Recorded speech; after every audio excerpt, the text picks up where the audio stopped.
Welcome to We're Gonna Run It with Joe Lisi and Terry Bowden. You're listening to We're Gonna Run It. What's your game plan? Can they run, but will they run? If you want to run the ball, you got to give it to a guy that's a running back. Gutless. We're gonna run it. We're gonna play blue collar. Enjoy it. I said it. Have a little heart and have some stones. We're gonna run it. If you want to throw an RPO, you got to run first, pass second. That's why it's not called a PRO. It's an RPO. You got to start with a running game that puts people on their heel. Take a look at my algo. His algo was used with all data from last year. You're so smart, you're stupid. We're gonna run it. And the people that believe that talking head are even stupider than what I thought. I said it. If you want to run the ball, you got to give it to a guy that's a running back. You got no shot to get back into the series. No shot. I said it. What's your game plan? We're gonna run it. We are going to run it straight into week number 9. Joe Lisi and Terry Bowden breaking down all the action this coming weekend. But, Coach, we had some, I want to say, the chain of events that took place this past weekend that I think we're still scratching our heads. And some were outcomes, some were overtime losses, others were coaching changes. And I guess we'll start there. The situation in Gainesville, they opened up Florida throughout the week as a 9.5-point home favorite over Mississippi State. Mississippi State much more competitive this year. This was a game that we thought Florida would win.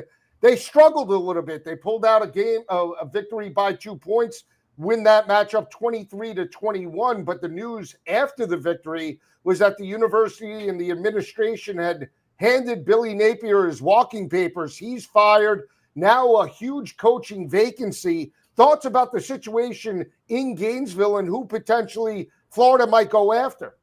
Well, you know, they were ready to look for a coach. If anybody doesn't understand how it works, they've got an off week coming up, and they really had their mind made up. Because if you thought he could win that game and it would give him some more life, they needed to get rid of him now because they had made their mind up. And what happens is schools get afraid they're going to start winning. And if they start winning, they're not going to do what they want to do. And they had made their mind up. I'm just telling you, that's usually how it goes. And Florida had made their mind up. But again, Billy Napier knew what the deal was when he got into this profession. He has not won what they would expect you to win at Florida over his time there. And so, and he's been well compensated. But it's the trend now is if you're not winning, let's cut ties now and make ourselves available so that we can jump on another coach as early as possible. And that's where Florida is, and that's where Arkansas is, that's where Virginia Tech is, that's where Penn State is, and maybe they're all going after the same guy. I don't know, but that's the trend now. And you know what? Don't be shocked if we don't see a few more next week and the week after. Yes, absolutely. And I think you bring up great points. I think there's no argument that Billy Napier was a fantastic recruiter. Yeah. Right? It's just absolutely. You know, being able to recruit and then that being able to translate into wins is another animal. And he had glimpses of that throughout his tenure for the Florida Gators, but it certainly wasn't on a consistent basis. And they were in a similar situation, I think, to what they were last year. They saved his job. He was on the hot seat because of the progression of DJ Lagway, because of the victories over in back-to-back weeks, Ole Miss and LSU.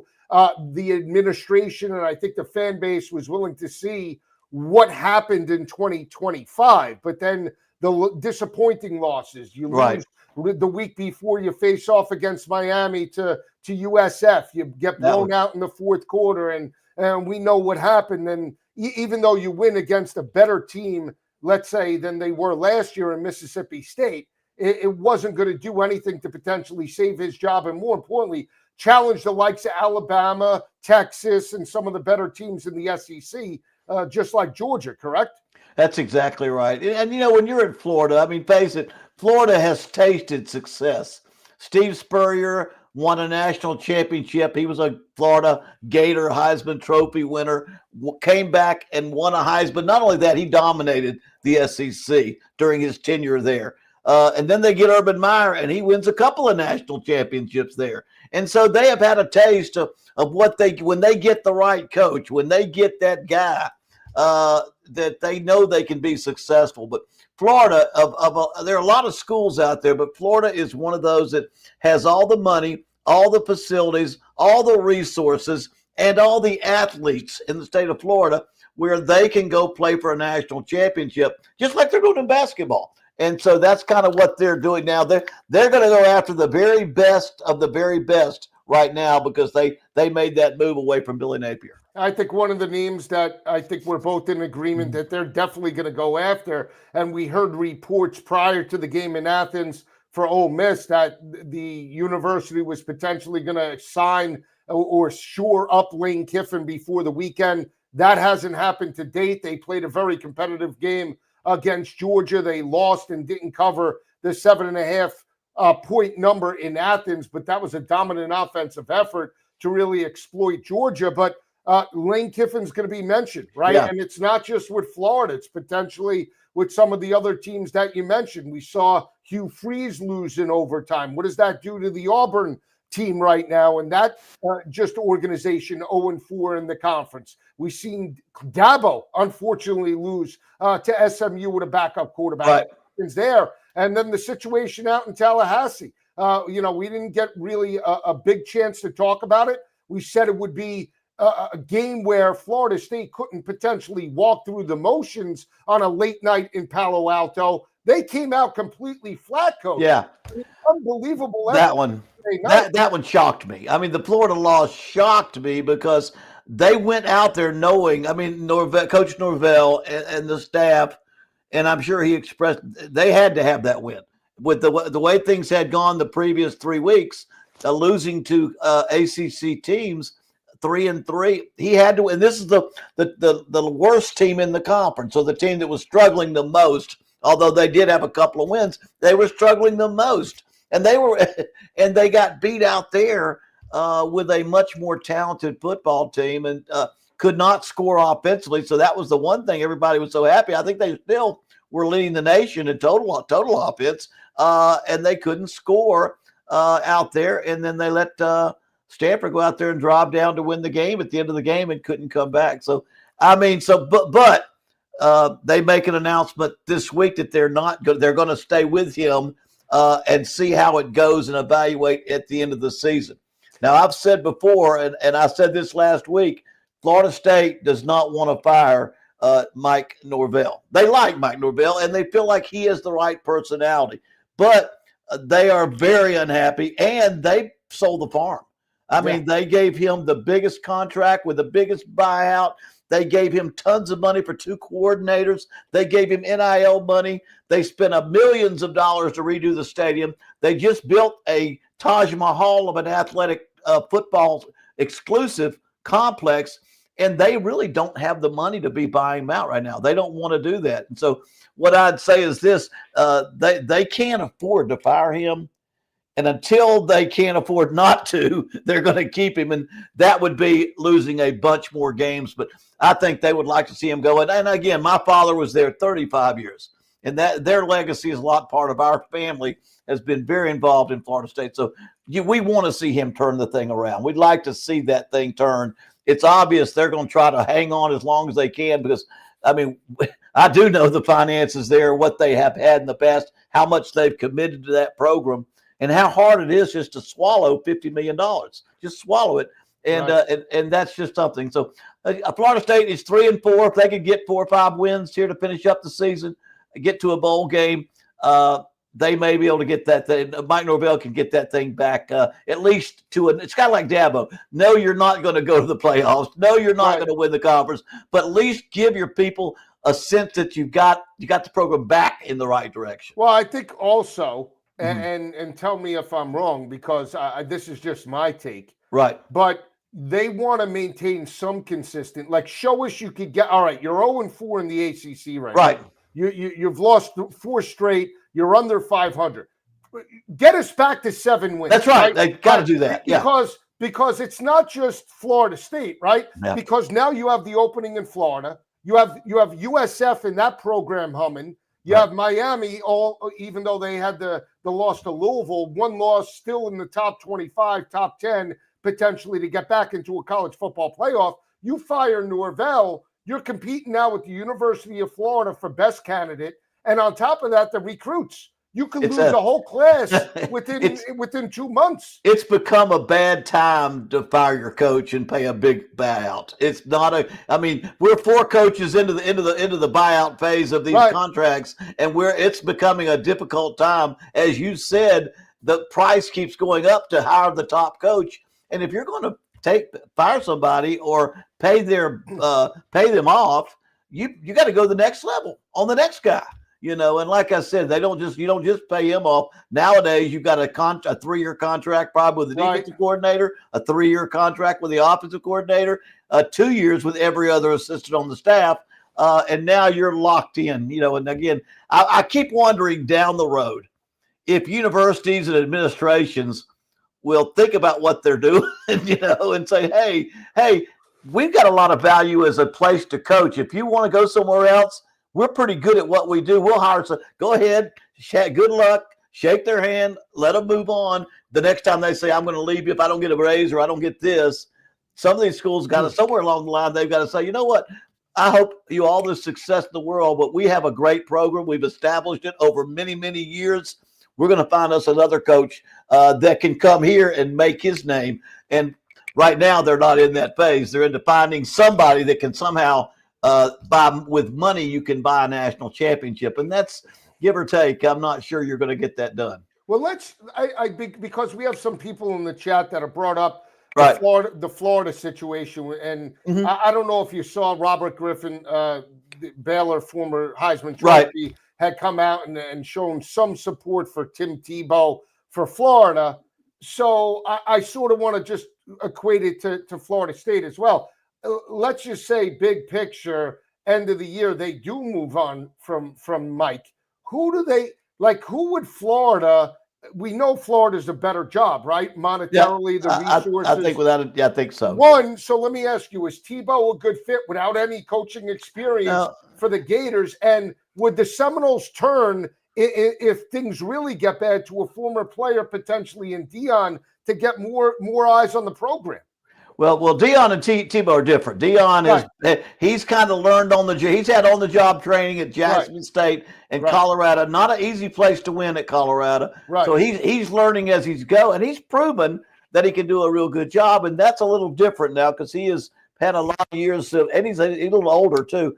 Tebow, I just don't think you dare go after a pro guy that's an old favorite player that's never coached in his life, knowing what you got to do as a head coach in regard to the routine and the game plan and the staffing and the many, many things you have to do. I guess you could get a guy, and Tim Tebow is a Florida favorite, and he is a great person, and he's plenty smart enough. Right. But I couldn't imagine having no background at all. Coaches spend about 10 hours a day, 12 months out of the year, coaching football, learning how to coach, studying. Players don't do nearly as much, even if they're players. They don't live that same life. I guess a long-term pro would have done that. The Brady's and the guys like that. Right. But Tebow didn't have a long time in the pros, and he has not. That just sounds good. I don't believe that. I think he would be a better recruiter than he would be a coach. Yeah, if he wants to be first of all, he's very wealthy probably right now. Right. And I don't know if he wants to put the hours in to be an assistant coach, but I think that's a cute name. I mean, Lane Kiffin, is that the right name? Yes, that's the very right name. Hope Ole Miss will surely offer him a package and shut that down quickly, or he won't take it and it won't shut it down. I mean, that's another side of the story, because I think everybody says there's not a better match for Florida than Lane Kiffin. He reminds you kind of if you put Steve Spurrier and Urban Meyer together, their personalities, they have a personality that stands out. He's a little different, but he's very much like Coach Spurrier. And he's got that flair to his offense, and he's got he's got a great Florida connection as well.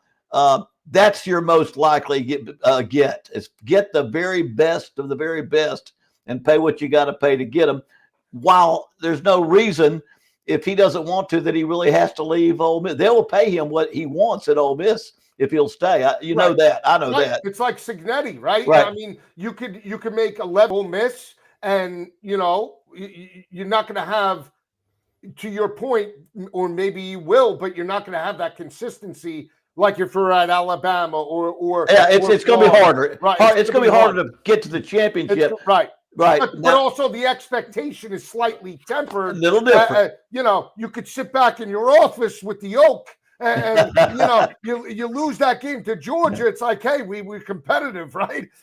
I mean, he still hasn't gotten them to a college football playoff. He gets them to the college football playoff this year. Maybe it's a different animal, and maybe, Ole Miss all of a sudden turns the corner in that aspect. I did want to bring up the coaching because, okay, we bring up Florida State, we bring up Florida, two marquee programs for the most part. Right. And if they're all going after the same guy, and obviously Penn State with the James Franklin situation, I don't think Lane would go to Penn State in any capacity, but they would look for more, maybe a Brent Key, a Manny Diaz, a Mike Elko. But who does, like Arkansas, who does Auburn, if they let go of Hugh, where do they turn? Because they're in the SEC, and I know maybe Arkansas is not on the same level expectation-wise as Auburn, but Auburn expects to compete with Florida, Georgia, and obviously Alabama. Who are they going to turn to? And when, what is the end-all, be-all in this situation?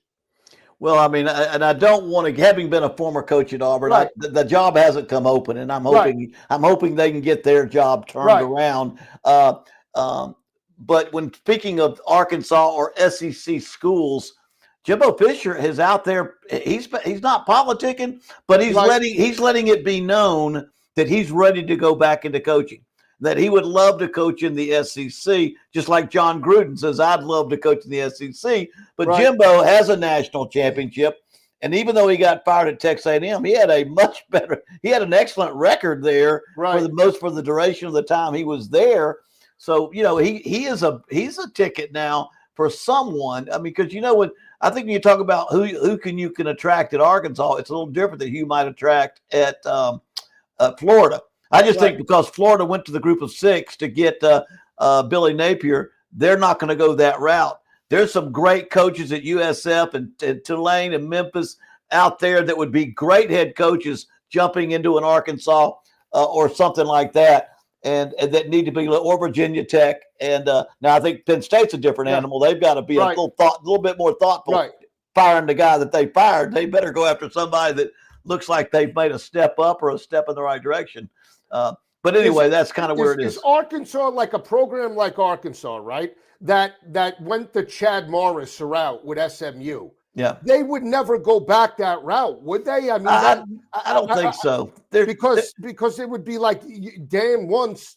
Why would you do it again? Because if there's no success, the fan base would turn on you for going back the same route that you went previously where it didn't work out after. Well, Petrino is the one you think about because he's sitting up there. Do they go that route again with Petrino? And I think they have to address that because that's a big conversation piece, that when it's all over, would they go back to him? Because there is some things he's done very well in his past.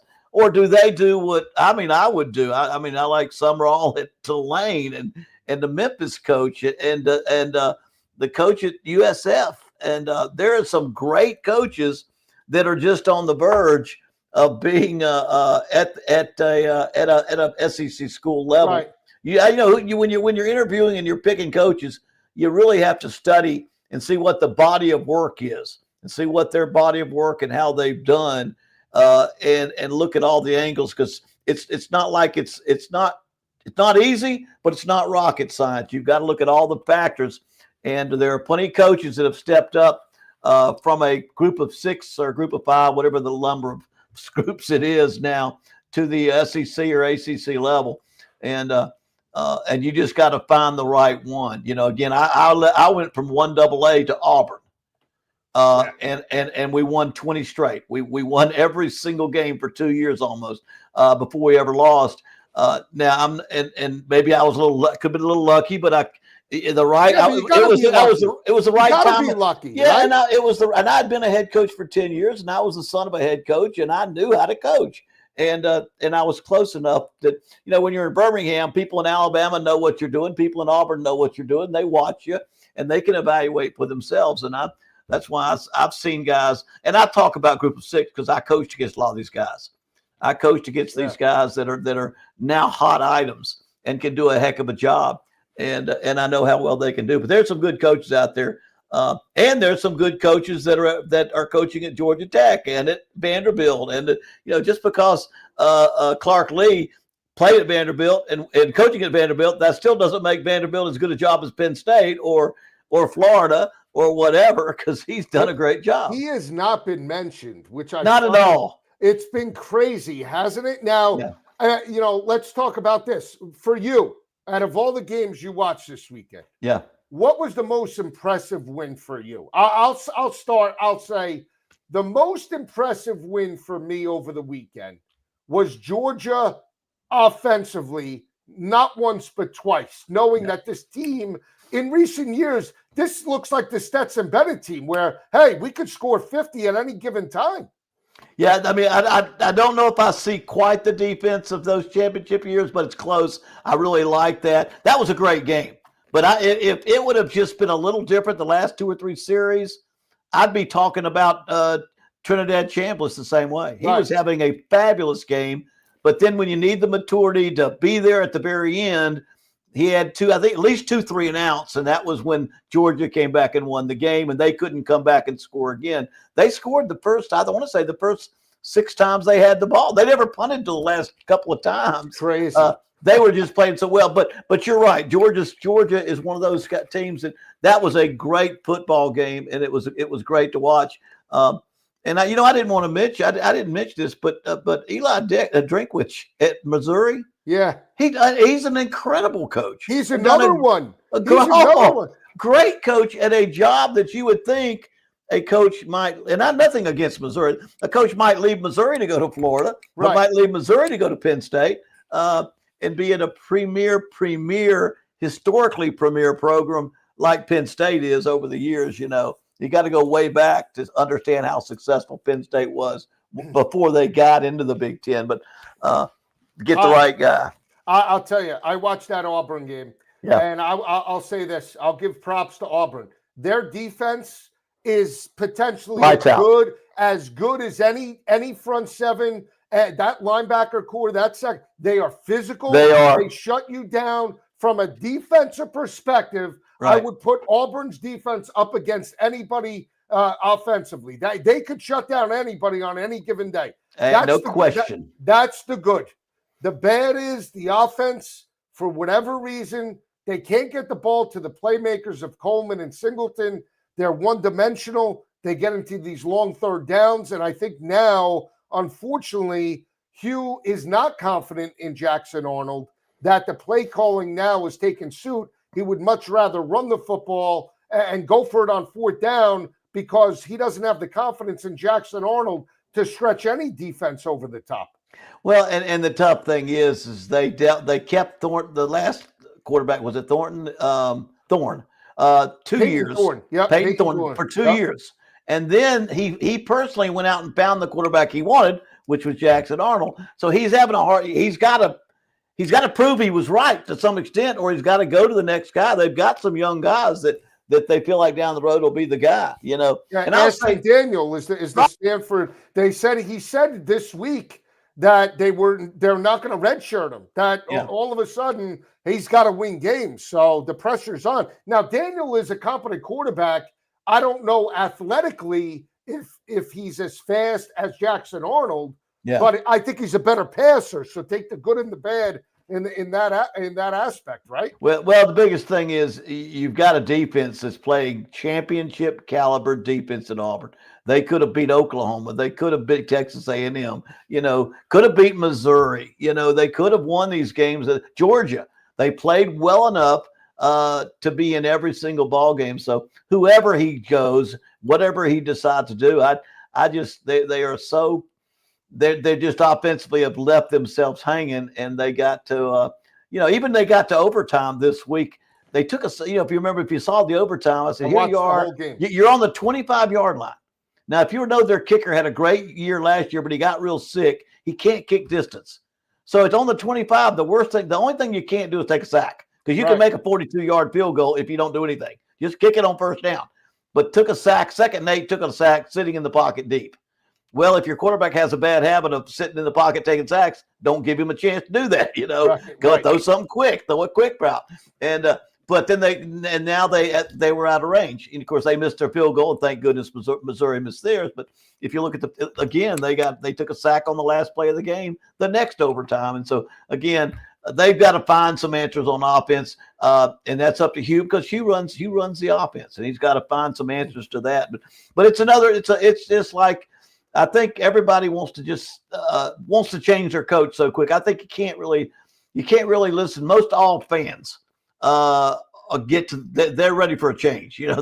They're ready for a change, and you can't really always listen to your fans, except you better listen to the right ones. There are a few that are called boosters or trustees or people that fund the program that you have to listen to a little bit. Yeah, so we have an intriguing matchup for them because they're 0-4 in the SEC. Right. Arkansas is 0-3 in the SEC. Arkansas is as good of an offense as anybody in the nation, and their defense is terrible. And Auburn has the best defense potentially in the conference, but can't score more than 14 points in a game. This is going to be an intriguing matchup this weekend. I mean, absolutely. I've talked to quite a few Auburn people, and I'm telling you, get right spot for them. And I'm telling the Auburn people, listen, you can win this game, but this is a very, very good team. Just because they fired their coach and they've lost some games, look at their offense. Everybody that beats them has to outscore them, and their quarterback is one of the best in the conference. If their offense was at some other school, if you could put Auburn and Arkansas together, Arkansas's offense and Auburn's defense, you'd be competing for the conference championship. I guarantee it. Yeah, it's one of these games that I can't wait to watch this. Yeah, it'll be a good one.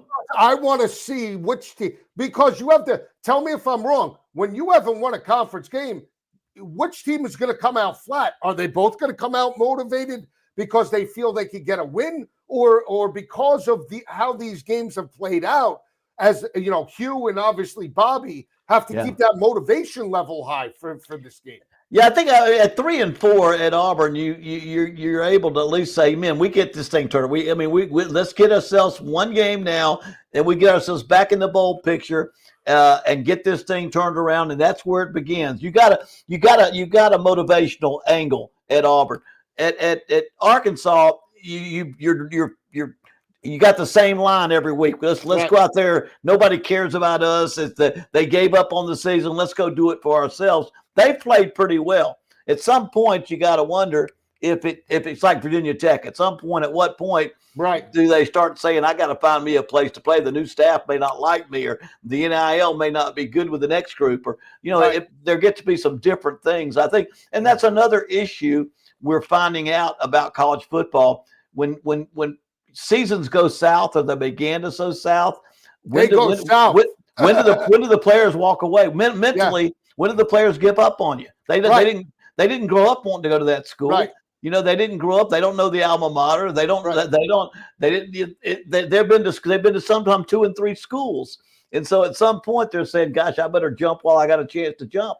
And we're finding out some of this stuff that looks so good. I can go get me players all over the country. Right. You're finding out you can lose players all over the country too. Right. So it's a fascinating part. The great thing about college football right now to me is that, like last week, and I got killed last week, anybody can beat anybody on any given Saturday, and that's not just football talk. That's reality. The difficult thing is, how do you build a program and manage a roster and develop with all these things, these unknowns, and these difficult variables that are going on? Well, I think the recipe to get the victory is simple. If you have an inept offense, such as struggling offense, how about that? Auburn, Kentucky, LSU, you shorten the game. Yeah. You shorten the game to the point where if you don't have the playmakers to make those plays and go toe-to-toe with a more explosive offense, sustain drives, get it to the fourth quarter, and look to steal it. Just the way Vanderbilt has the number one, I believe, possession rate in the SEC, meaning they limit the opponent to basically around 9 possessions a game. So if you're only getting the football 9 times, as a head coach, you have to be cognizant and say, Oh, okay, yeah. and we have to be aggressive here. That's why I think, and I'm glad that you brought this up. When we look at that Vanderbilt game, I thought that LSU played right into their hands. And I'm not taking away from the talent of what Clark Lee has done. We knew that the strength of that defense, coach, was the front seven.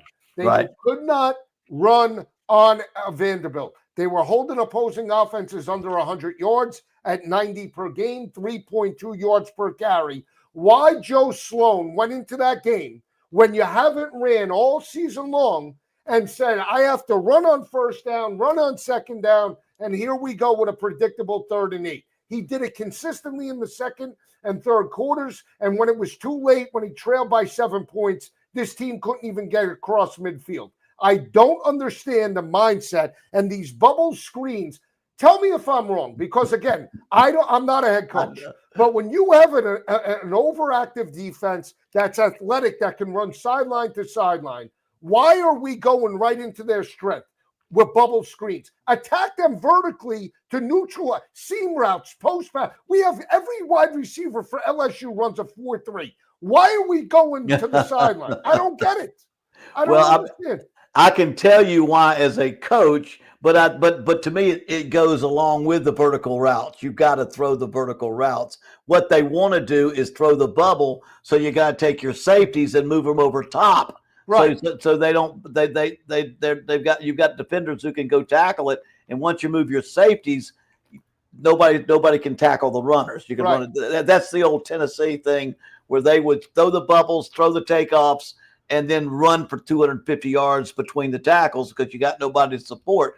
That's the theory. Widen them out and lengthen them out, get the safeties out of the play, get the outside linebackers out of the play, and try to run 7-on-7. And that's what they do. But I am with you. I don't think, to me, it doesn't start with a bubble. It starts with being good at throwing the vertical route. Run the football. Try to get, I call them vertical movement routes. Try to hit people that are moving north and south when they catch the ball, and they stretch the defense. They force the defense to play on their heels, and you got to do a little bit more with that. But too many people are still. To me, the bubble is about over. It was dynamite for a while. It's been around for 25 years, 30 years, and it's probably the most overused play in football. When you watch a game, you see half the time it gets tackled behind line of scrimmage. Yeah, it's a tackle for loss. And you have, and not to knock, but Trey Des Green, Bauer, Sharp are out there. They miss some blocks. You have guys that aren't, unless you have wide receivers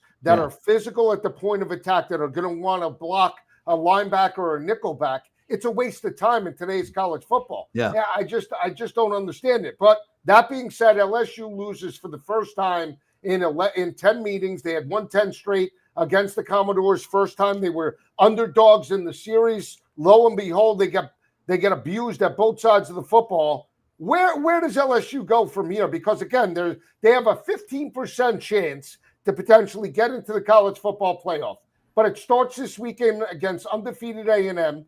That offense for A&M is averaging well over 35 points per game. Marcel Reed is competent. We know this defense is coming, one of the best third down defenses in all of college football in A&M. Now they get lit up by Arkansas a little bit, but again, LSU's offense to this point is not Arkansas. And Taylon Green certainly is more mobile than Nussmeier. So what are your thoughts just early on? Where does Brian Kelly go, and can they potentially sneak into the playoff? Well, they've got to win every game, can't they? I don't know. To me, the problems on offense have carried over from last year. They can't score. They can't score enough. They don't run consistently. And the play caller is going to have to change a lot of things. And I think it's almost like the head coach has to see it, has to recognize it, has to sit in there with an offensive staff and say, I don't care what you want to do. This is what you're going to do. And you're going to do it exactly like I say it, because my ass is on the line, and it's got to be done this way. If you don't feel like it's being done to the best, I don't think LSU, the offensive, I don't want to say the play calling or the scheme is effective enough to hurt people. And it needs to be a little more aggressive, a little more downfield, but keep the run game tied into it. The biggest problem with LSU, they couldn't finish their drives. Now that a lot of that has to do, like you said, with Vandy's defense. But LSU got forced into kicking 4 field goals. Well, they made 3, but 3-6-9 is not 7-7-7-21.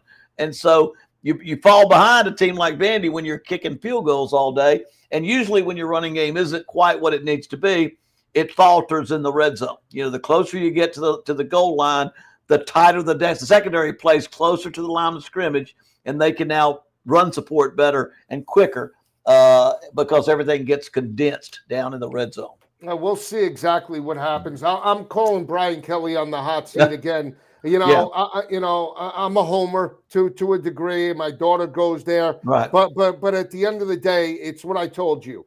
You can't go there year one, win the SEC West when there were divisions, knock off Nick Saban in dramatic fashion, and regress every year, especially with the expanded playoff. And when you have Ole Miss competing for a potential spot, Tennessee that made it, it's unacceptable at a university like LSU. It's unfortunate, but that's not what LSU's the standard of, right? LSU's expectation is 2019, 2005, where you won national championships. You have a elite wide receiver talent and elite skill player talent. So that's not it. We knew that they got the defensive coordinator in Blake Baker. Okay, year 2, we need to see it. You get the week 1 win against Clemson, and here we are 5-6 weeks later, and we're right back at square one. And here's the other thing. At Notre Dame, Coach, he had an over 700 winning percentage at Notre Dame on the road or on a neutral field. You know what his record is at Baton Rouge on the road or on a neutral field? 11-11. He's 500. That's unacceptable in the SEC, right? Well, yeah, and there's a reason for that. The SEC, LSU schedule, SEC schedule is generally a lot tougher than a Notre Dame schedule, top to bottom. And if you're a good coach at Notre Dame, you're going to do what he did. You're going to win 9 or 10 games a year every year. But if you're doing what you're supposed to do, there was a year up through Lou Holtz that every coach that was successful there won a national championship by his second year. I want to say going back to Newt Rockne and Parsegian and all the great coaches there. And I don't think Brian Kelly did that. But in the SEC, it's even a harder schedule. He went there knowing it was a place that he felt like you could get. I think he saw what Nick Saban saw. They will give me whatever it takes to be successful. And Nick Saban went there because he couldn't get that at Michigan State. No matter how hard he coached, they were the second best program in that state, and it was never going to change. In fact, he had a hard time with his job until the last year. They were looking to maybe change coaches on him. Right. He was smart enough to win once and find a place where they could give him what he needs. LSU's one of those. Brian Kelly went down there, but the problem is you get that kind of paycheck and you're at that kind of program. Don't complain if they decide to buy you out because that's what you went down there for. You went down there because they gave you a better chance. They hired you because you gave them a better chance. Now let's go. And so I think he's on a lot bigger hot seat than Norvell or even maybe Hugh Freeze. Maybe that you may be about the same, but I think he's on a hotter seat just because of the expectations at LSU is very, very serious. He's only 5-2. It's not over yet as far as the success of this season, but as far as getting into the SEC championship game, boy, there's about 8 teams in the SEC that have only lost no or one game or none. You know? And when you're sitting at 2 losses, you're way on back there. Yeah, they are. Now, if they get the victory over A&M. Yeah. Oh, that would put them right in the hunt. Right. And then you have that November 5th matchup.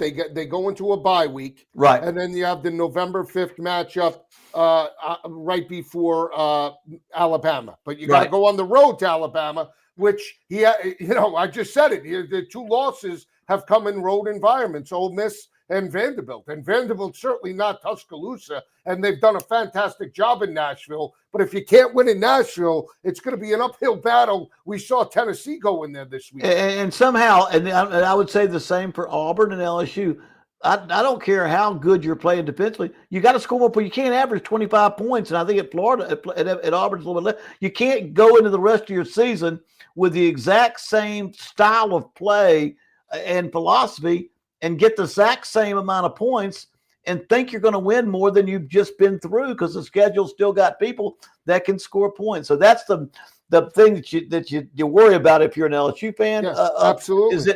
Are we going to change our thinking on what we do to be successful offensively? Because, and face it, all LSU people remember their last championship.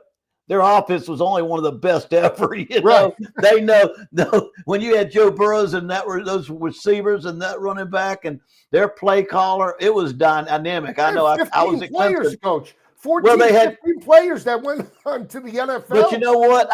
If you were scoring 35 or 40 points a game, I bet you a lot of the players they got now, half of them would have a lot more notoriety if they were being utilized like that. I don't know that they would be as good. I'm just saying they still got very good players. And if put in a situation that they can be, if put in the situation where they can be successful, right. I'm not sure how good they could be. Pretty dang good offensively if given the opportunity. It's not plays, it's players that win games, and you've got to get the ball to players. Well, Denbrock could have been, you could have made the argument Mike Denbrock was the reason why they had the success with Jaden Daniels. He goes on to Notre Dame. Joe Sloan takes over, and Nussmeier put up numbers last year, but they lost 4 games. And here we are. Again, Brian Kelly complained about not being able to get the quarterback at Notre Dame. That was the big thing too, Coach, right. Is that the reason why he couldn't win at Notre Dame is because he couldn't get the quarterback. He got the quarterback that won a Heisman Trophy, and we still have no SEC championship, and we don't even have a college football playoff appearance. That's where the fans in Louisiana are gonna start with the situation. Hopefully they can right the ship this weekend. What are we thinking about? Just thoughts. Vanderbilt and Missouri. Can Vandy? I mean, this would be some story if Vanderbilt gets to just big. You saw Missouri play Auburn. This is not going to be an easy game for Vanderbilt, strictly just because Missouri's athletic, and that's I think defensively. Even though they lost to Alabama, that was still a pretty good defensive effort by Missouri and Columbia. Yeah, so they could have won that game. They lost by 3 points. They could have won that football game and been undefeated. Yeah, so I think just and we'll dive into this a little bit later in the week, but just on the surface, when I see Vanderbilt, I know what LSU had. I think that this is a different defense because LSU struggled and has always struggled for the last couple of years with mobile quarterbacks. Right. And they still had no answer for Ole Miss. They didn't have an answer for Pavia. As good as that defense was, mobile quarterbacks abused them. And that's why they're underdogs against Marcel Reed. Missouri's defense is a little bit more athletic, where I don't know if Pavia is going to have that type of real estate this weekend. Yeah, it'll be that will be interesting in that game because Missouri, they are they're great, they're well coached, and they find a way to win as well. They are a team that has great confidence, just like Missouri. These two teams mirror each other a lot, except I'll say this about Missouri and Eli Drinkwitz.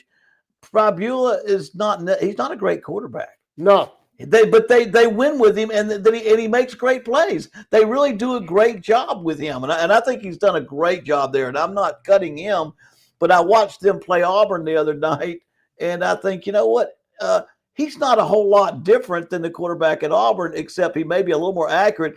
But he's utilized in ways he can be successful, and then their entire team plays with such confidence and such belief in what they're doing. I think Coach Drinkwitz has done a great job of making them believe they can win. And you can see it in these teams that win, like Missouri.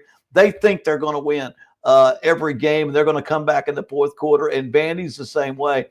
And I would say right now, you look at Auburn, and I'm not sure it might be the same at LSU. Deep down in the hearts of those players, they've lost enough close games. Well, psychologically or they're mentally – they're thinking, oh, no, something bad's going to happen other than, man, we're going to win this game. Something good's going to happen right now. I'm going to make it happen. It's, oh, no, something bad's going to happen. That really plays a big factor as you lose key games and your kids stop believing in themselves and in what you're doing. Is Alabama back, in your opinion? I mean, we saw that effort against Tennessee. I mean, I'll just say this before you comment. Yeah. I honestly believe they're still weak in run support. Yeah. That as they navigate through the SEC and as they make their way potentially to an SEC championship, my one concern is the front seven not being as physical. Yeah, I would say that's the biggest concern I would have is can they shut people down if they have to shut people down as they go through the year. Now, that may be something that you might see down the road and have to ask that question against an Indiana or against Ohio State or something like that. But I think they are trending toward being a better team every single week, and they're pretty close to me. And to me, as I look around, how many dominant teams that are just, I mean, Ohio State and maybe Indiana. I don't know there's anybody else, and then Alabama and Georgia coming along there as far as athletically dominant teams that have a chance. But as far as playing dominantly, I'm not sure there's but anybody more so than Ohio State every single week in and week out. But Alabama can they, the way they're playing right now.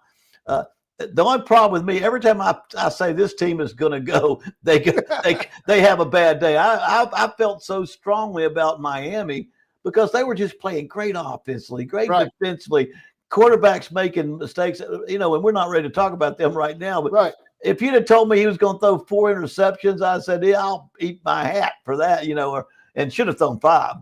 But again, Alabama is pretty dang close. They are moving toward that dominant status. Ty Simpson, to me, is the best quarterback in the country right now. And that's not to take away from Pavia and Mendoza, but the way he's playing right now, pure pocket passer, pure ability to go through the reads and progressions, the ability to take a game over. I've loved what I've saw out of Ty Simpson. Now, I didn't like that week 1 against Florida State. He obviously looked like a deer in the headlights, but he's definitely come on. And when you talk about those playmakers, they are legit, right? Yeah, Ty, I feel the same way about Ty Simpson. First of all, when I have a quarterback, when I look to, okay, do you have a good football IQ?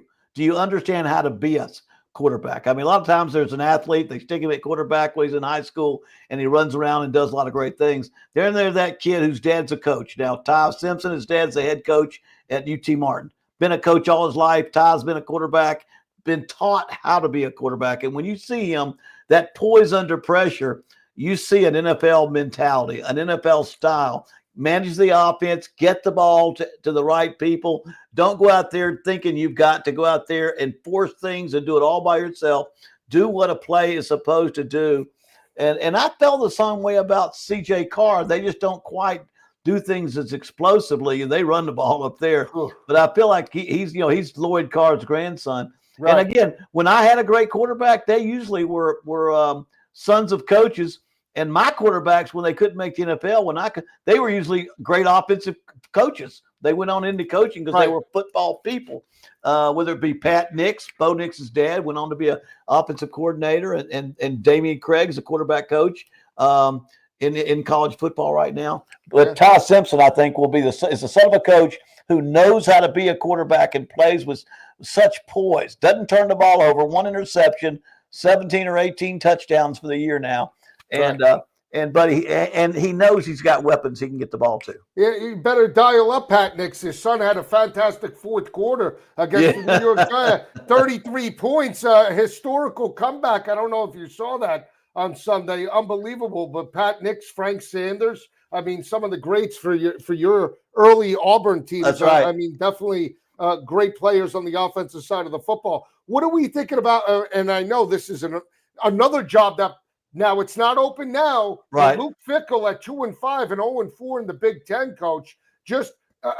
Wisconsin could open for another job. And then that's another job that we're talking about. It's obviously not on the same level, but the guy, they are bad. Trying to give a vote of confidence. But, Coach, you can't get blown out by Ohio State. I think they've been shut out 2 weeks in a row, I want to say. They are been. Where are they going? I mean, if this team is 2-10, they're not going to move on?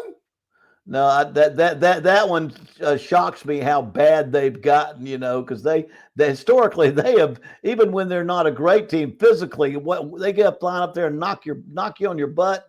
They're not doing anything right now, and then quarterback not scoring points at all.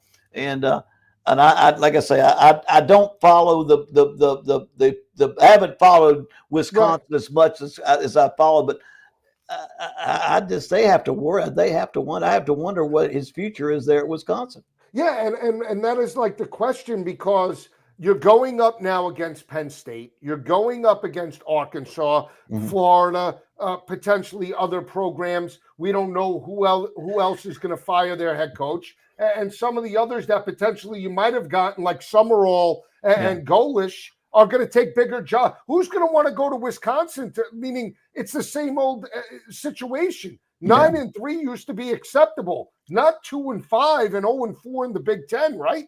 Yeah, I think even if you're Wisconsin, if you make a decision to change coaches mid-season, end of season, you've got to look at the landscape of not NILs and portal trade. You've got to look at what the reality is and decide if you want to be a Big Ten team, if you want to be a top 25 team. If you don't want to play the game, NIL game, the portal transfer game to some extent, and you're not committed as a university to doing that, then you're not going to. If you do that, you can change the personality or the type of athletes they have at Wisconsin to some extent. You're not locked into doing it always the same way. Right. But I think you can be real physical. I mean, Iowa, it's crazy is they don't ever get much different, but they win. They win. Yeah, right. They win. They understand who they are, and they make sure they play it good with good defense. Wisconsin is just a cheap imitation of Iowa. Right. And it's not. They don't do it. It's Kirk Ferentz. That's why he's been coaching so long. He does a great job of doing what he does. Absolutely, Coach. Other teams, I'm just going to give you their records, because I don't think we think about these potentially. Kentucky with Mark Stoops 2-4, right. 0-4 in the SEC. Now they pull that game out against Texas this past weekend, maybe, right? Okay, but you lose to Tennessee this weekend. You don't win a game in the SEC. That job potentially could open. Right? Yeah, let me say this about those type of situations too, and I think the Tommy Tuberville gets credited with saying it. Anytime you coach somewhere 10 years, your popularity goes up 10% every year. If you stay there any longer than that, it goes down no matter what happens. I think Bob Stoops has done a great job at Kentucky, but it just seems like they're ready for a change. They just are ready for a change, and at some point he fights that fight over and over again. And you almost feel like, hey, you fought a good fight. Let's let somebody else fight would it. Would he be a candidate for any of these other jobs? I don't think he's been successful enough, and he's had great success. He's done a great job. He's had 10-win seasons and double-digit victories. But I don't think right now, I do think coaching to be hired at these openings. It's what have you done for me lately? If you're not hot right now. Right. What you did 2 years ago is not going to have a lot of bearing. Just like I was talking about, who was it? Nebraska. We were talking about Rule if he's being attractive to Penn State. Not anymore. Said you want to mess that up, go out there and get killed by Minnesota. And what happened? They got killed by Minnesota, and I thought he might win that game. Minnesota was not playing well going into that game, but they're quietly 5-2 at Minnesota. And I was going to say, PJ Fleck is too much of a tough coach. I coached against him when he was at Western Michigan. And who did he have? Corey Davis when you were there? What's that? Davis? Was Corey Davis the wide receiver there when you were at Akron? Corey Davis was there. Exactly. Yeah. And he ran the ball so well. He ran the duo. He ran a great offense, and you could tell he was into it. And so and they were real physical. And so I picked Nebraska. That was a mistake that I picked in that game. But I was disappointed in Nebraska because they just got waxed. Yeah, we saw Oklahoma State, not Oklahoma State. Texas Tech lost this past week. Oh, that one shocked me too. I mean, they rushed for. They had 270 yards of offense. They had 500. They were averaging twice that. Yeah. See, that game didn't. I picked Arizona State. Yeah, I know you did. I know you did. The only reason why I liked Arizona State last week was two factors. Under Dillingham, they were 9-0 over the past couple of years at home. Right. A much better home team than the road team. And I followed Texas Tech. Texas Tech traditionally, even though they stepped up against Utah, under Joey McGuire, they have struggled. They're like a 500 team in his tenure on the road. So that was one reason. The other reason was Arizona State has one of the better rush defenses in all of FBS. They were giving up $111 heading into that game. But the week before, when they lost to Utah, Dampierre is an RPO guy. He's an athletic guy. You're not going to get that with Hammond and Baron Morton. They traditional drop back guys. So I thought Arizona State would have a shot. Coach, I don't know if you saw the whole game. Arizona State's dominating the whole game. The whole game.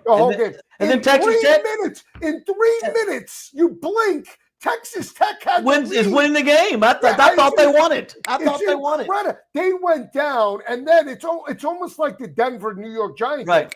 They go down. There's like a minute on the clock. In 30 seconds, Arizona State scores a touchdown.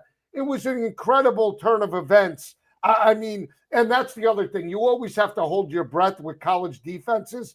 That lack of tackling, 15-yard penalty. Guy, breaks the line of scrimmage. I know. For 80 yards. It's crazy how some of these games play out.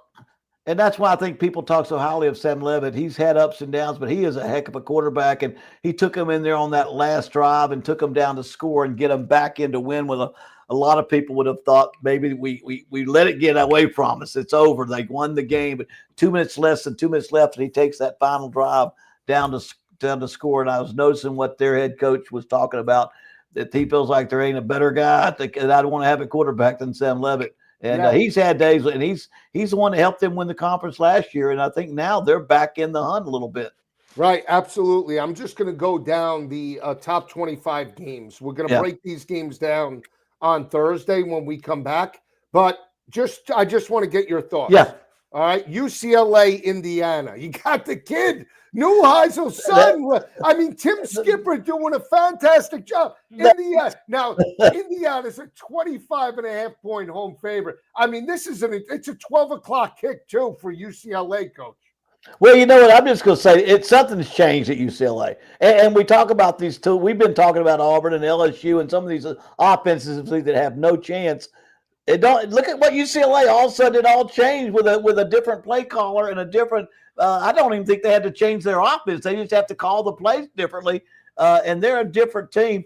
I have to think about that 25 points. I don't have to think. I think then Indiana will win that game, but you got to think twice about that many points because UCLA apparently had some good talent because they can score points. Right. Here's another one. Now, this is your guy. You ready? Yeah. We're going to talk about this on Thursday. I'm telling you this right now. I'm taking the point. Syracuse on the road against G-Tech, catching 17.5. I'm taking Fran Brown. I don't even care about the breakdowns. Early on, what do you think about that? Georgia Tech has all the pressure in the world now, 7-0 in the conference. Well, yeah, and I'm not going to make that bet yet. I know this. I know this. Let me say this. I know when it comes down to winning the football game, I'm gonna have a hard time ever bet on anybody against Haynes King. You love Haynes King. You love him. Well, just the way he did it again this week. He did it again this week. Georgia Tech, but they kind of locked up the victory with a last drive and a 28-yard touchdown run by Haynes King, and he rushed for 120. He just did another great job of running his offense and playing against a very good Duke football team. Yeah, I just love it because I think he is to Georgia Tech what Pavia is to Vanderbilt. And so, but now I will say this. They are due for they're due to be flat here somewhere. And the key is with a guy like Haynes King, he'll get you a first down. He'll get you a late touchdown to still win the game. Right. And that's what I think about the Georgia Tech team right now. But the points are awful high. I'm not ready to get that. Next show I'll get that one down pat. But I can't well get Georgia Tech to win the game. I know that. Here's another one. 12 o'clock. Ole Miss on the road in Norman. Mateer versus Grambling. God dang. 4.5 point favorite in favor of Oklahoma. You know what? This is a great matchup because Ole Miss's quarterback showed me he's got poise. He doesn't get panicked going into Sanford Stadium in Athens. He goes out there and looks like a pro. He can play football and they can move the football. But I'm gonna tell you, Oklahoma's defense is probably better than Georgia's defense. I mean, the way Venables got them playing on defense, they don't always score points. So I think that's what I don't know. But John Mateer was not healthy. The first game he came back and threw 3 picks. They got healthy last week against last week, and when he's healthy, he can play. So we'll go over that one because I may pick Oklahoma to upset Ole Miss. I'll just say this: the breakdown for me, it is back-to-back road games for Ole Miss. Yeah. How does the kid respond? Right, knowing that the game was on the line.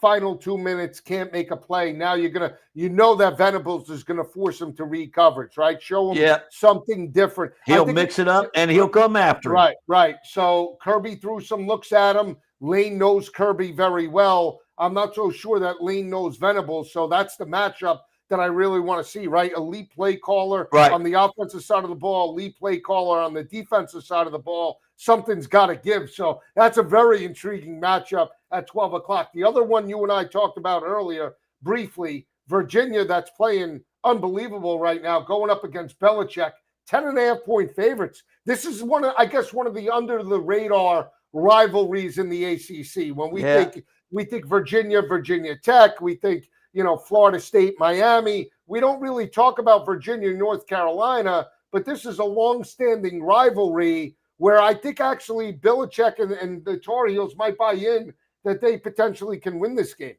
Yeah, and I'm so impressed with what Tony Elliott has done with Virginia. And, I mean, they beat Louisville. I mean, they've won some heck of football games. And so, again, the point spread's the only thing I'm thinking about. I don't think UVA. I think UVA now, they are having a special year.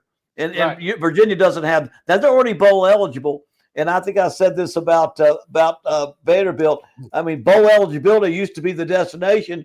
Now it's nothing more than a mile marker. It's just a mile marker along the way. But Virginia, it's more than that. I think they see something they haven't had. But the points, and I watched the highlights of the North Carolina game. I watched them miss the final fumble that would have won the game. But they've been playing terrible, and so I haven't watched enough. Did they play close because the other team played close? But they could have won that game. But they have been bad against every terrible Power 4 team that they played against until that one. And Cal's been playing pretty good, and so I just don't know. I just don't know what to think of North Carolina. I know what to think of Virginia. I like their quarterback. I like their team, the way they played.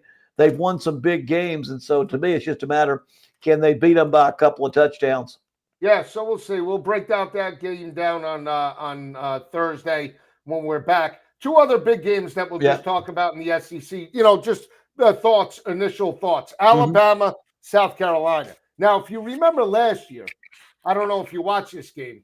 Yeah, South Carolina, and it was a different year for South Carolina, but they schematically put some pressure on that Alabama defense with Lenore Sellers.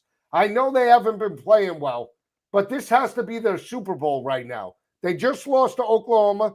You got Alabama that's coming on a 4-game heater, Coach. All right. But they have been Vanderbilt, Tennessee, right? Missouri, Georgia. It doesn't get harder than that for a 4-game stint. They're laying 11.5 here. That's crazy. It drives me nuts because I think about, okay, who have I watched? Who have I seen how they play? South Carolina has been a disappointment offensively. They're not putting points on the board and playing like that we expected them to play. A lot of that was to do with their offensive line and protection of that quarterback. Alabama is playing so well, but dang, that's defensively they've been pretty good at South Carolina. Yeah. And that's a lot of points to get there. But I mean, I tend to think Alabama, just like I had Tennessee playing them close, and they beat Tennessee by 18. Yeah. And so would you say this one? What is this one? 11? 11 and a half. Yeah, 11 and a half is right there at that tough point for me to say, can they do it to South Carolina? But my first thoughts, I'm gonna ride Alabama. I just think they are Tennessee, the way they played Tennessee, the way they can score points, and South Carolina's lack of offense. But give me another day, and I'll make my mind up. Here's the last one. Initial thoughts. Yeah. Remember how good Miss State was at the start of the year? Oh, I know. They haven't won an SEC game yet. I know that. Texas. Well, Texas goes back-to-back road games. Coach, if they can't cover 7.5 against Miss State, then I don't want to hear about Arch. I don't want to hear about Sharp. I don't want to hear about Texas ever again, because unbelievable. Well, I've read several articles after the Kentucky game, and I mean, their people are saying Arch is not a great quarterback. And I think they probably, sometimes you go too over the top with him to start with, right, and then you go the other direction. He's just a good quarterback that's not great right now, and we keep expecting great things from him. But I saw it from the very beginning. He misses some easy underneath throws from accuracy standpoint that he has to correct. And so I think Texas, he's not a great quarterback for Texas. I don't want to say he's not going to be a great quarterback or he's not going to be an NFL quarterback. I'm just saying right now, there are a lot of quarterbacks that have been at their school less than 3 years, playing a lot better than he does. We'll see how it plays out for Coach Bowden. I'm Joe Lisi. We'll be back Thursday. Have a great day, everyone. We'll see you. Top 25 battles and picks next show. Have a great day. Take it easy.